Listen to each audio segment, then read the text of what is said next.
شاعر اللہ، اللہ کی نشانی کیا ہوگی؟ اللہ کی نشانی کی تعریف کیا ہے؟ اللہ کی نشانی کون سی ہو سکتی ہے؟ فرما اللہ کی نشانی وہ ہے جس کے ساتھ تعلق جڑے تو خدا کی یاد تازہ ہو جائے، جس کو دیکھو تو اللہ یاد آ جائے، جس کے قرب کی وجہ سے، جس کے تقرب حاصل کرنے کی وجہ سے اللہ سے تعلق مضبوط ہو جائے، وہ اللہ کی نشانی ہے۔ اچھا ایمان سے بتانا، اللہ کا گھر خانہ کعبہ دیکھو تو خدا یاد آتا ہے کہ نہیں؟ حضور کا گنبد خضرا دیکھو، سرکار کی بارگاہ اقدس میں حاضر ہو تو پھر پتہ چلتا ہے یہی تو وہ بارگاہ ہے بخدا خدا کا، یہی ہے در، نہیں اور کوئی مفر مکر جو وہاں سے ہو یہی آ کے اشراق تو پھر یوں کہتے ہیں نا بخدا خدا کا یہی ہے در۔ ارے یہ بارگاہ مصطفیٰ اگرچہ بظاہر تمہیں بارگاہ خدا تو نہیں لگتی لیکن ہے بارگاہ خدا ہی، کیوں؟ بخدا خدا کا یہی ہے در، نہیں اور کوئی مفر مکر جو وہاں سے ہو یہی آ کے ہو، جو یہاں نہیں وہ وہاں نہیں۔ فرما سارے فیصلے تو یہاں آ کر ہوتے ہیں، ساری نعمتیں یہاں آ کر بڑھتی ہیں، جس کو جو ملتا ہے وہ یہیں سے ملتا ہے۔ یہی تو بارگاہ ہے نا جہاں سے خدا کے خزانے تقسیم ہو رہے ہیں، جہاں سے سب کچھ تقسیم ہو رہا ہے۔ اللہ گرامی حضور کے روضے پہ جائیں خدا یاد آتا ہے، کسی اللہ والے کے مزار پر جائیں خدا یاد آ جاتا ہے، کسی اللہ والے کا دامن پکڑے خدا یاد آ جاتا ہے، کسی ولی اللہ کی بارگاہ میں بیٹھے خدا یاد آ جاتا ہے۔ اور حضور کی حدیث سرکار نے فرمایا اولیاء اللہ وہ ہیں، فرمایا جب ان کا چہرہ دیکھو تو خدا یاد آ جائے، ان کی بارگاہ میں بیٹھو تو خدا یاد آ جائے، اذا رؤوا ذکر اللہ، فرمایا انہیں دیکھتے جاؤ تو خدا یاد آتا جائے۔ فرمایا وہی اللہ والے ہیں، وہی اللہ کی نشانیاں ہیں، وہی شاعر اللہ ہیں۔ ماہ رمضان آتا ہے تو خدا یاد آ جائے، عید الاضحیٰ عید الفطر یہ بھی عظمت والے دن ہیں، شاعر اللہ ہیں۔ حضرات گرامی شاعر اللہ کا تعین ہو گیا نا کہ شاعر اللہ کیا کیا چیزیں ہیں، کون کون سی چیزیں اللہ کی نشانیاں ہیں، کس کس کو اللہ کی نشانی کہے؟ قرآن بھی اللہ کی نشانی، حدیث رسول بھی اللہ کی نشانی۔ اللہ کی نشانی کا کیا کرنا ہے ہم نے؟ بولو ذرا کیا کرنی ہے؟ اللہ کی نشانیوں کی تعظیم کرنی ہے۔ کون کہہ رہا ہے؟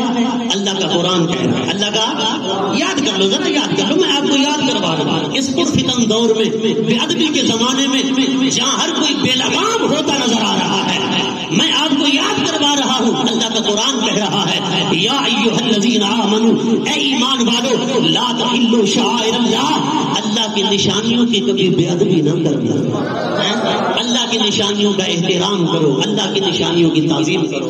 اور فرمایا وَمَن يُعَظِّمْ شَعَائِرَ اللَّهِ فَإِنَّهَا مِن تَقْوَى الْقُلُوبِ، جو اللہ کی نشانیوں کی تعظیم کرتا ہے وہی دل کا متقی ہے، وہی دراصل پرہیزگار ہے۔ اور اللہ کا قرآن کہتا ہے ہم ہدایت بھی کس کو دیتے ہیں؟ هُدًى لِّلْمُتَّقِينَ، جو پرہیزگار ہوتے ہیں، ورنہ یہی قرآن پڑھ کر بھٹک بھی رہے ہیں، یہی قرآن پڑھ کر ہدایت بھی پا رہے ہیں۔ اللہ کا قرآن خود فرما رہا ہے يُضِلُّ بِهِ كَثِيرًا وَيَهْدِي بِهِ كَثِيرًا، ارے اسی قرآن کو پڑھ کر گمراہ بھی ہو رہے ہیں، اسی قرآن کو پڑھ کر ہدایت بھی پا رہے ہیں۔ مولا ہدایت کس کو ملے گی؟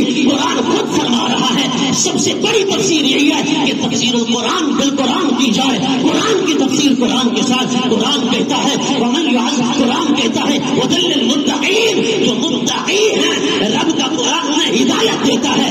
اے قرآن بتا متقی کون ہے؟ قرآن کہتا ہے ومن يعظم شعائر اللہ فإنها من تقوى القلوب، جو اللہ کی نشانیوں کی تعظیم کرے وہی دل کا متقی ہے، وہی پرہیزگار ہے۔ اے قرآن شاعر اللہ کیا ہے ہم تو نہیں جانتے، اللہ کا قرآن کہتا ہے یہ قربانی کے جانور یہ بھی شاعر اللہ ہے، یہ حج کی قربانی میں ذبح کیے جانے والے جانور یہ بھی شاعر اللہ ہے، یہ صفا اور مروہ ان الصفا والمروہ من شاعر اللہ یہ بھی شاعر اللہ ہے، یہ خانہ کعبہ بھی شاعر اللہ ہے، یہ مینا بھی شاعر اللہ ہے، یہ مطاف بھی شاعر اللہ میں سے ہے، یہ عرفات بھی شاعر اللہ میں سے ہے، مزدلفہ بھی شاعر اللہ میں سے ہے، آب زمزم بھی شاعر اللہ میں سے ہے، انبیاء کے مزارات بھی شاعر اللہ ہیں، اولیاء کے مزارات بھی شاعر اللہ ہیں، جنت البقیع کے مزارات بھی شاعر اللہ ہیں، جنت المعلیٰ کے مزارات بھی شاعر اللہ ہیں۔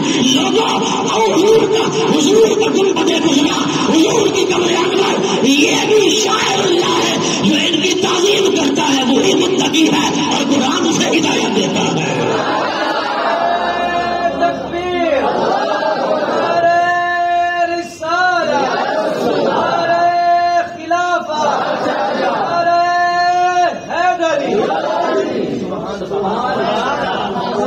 بات آئیے سمجھ جس کے تلے پڑی ذرا بولے محبت کے ساتھ۔ میں نے قرآن کی روشنی میں آپ کو سمجھایا ہے۔ آج بڑے بڑے مفسر اٹھ کر آئیں گے، میں کہتا ہوں میری تقریر ریکارڈ کرو، جس کو دنیا کا بڑا مول بھی سمجھتے ہو جاؤ اس کو پیش کرو، اور میں مناظرے کا چیلنج بھی دیتا ہوں، خدا کی عزت کی قسم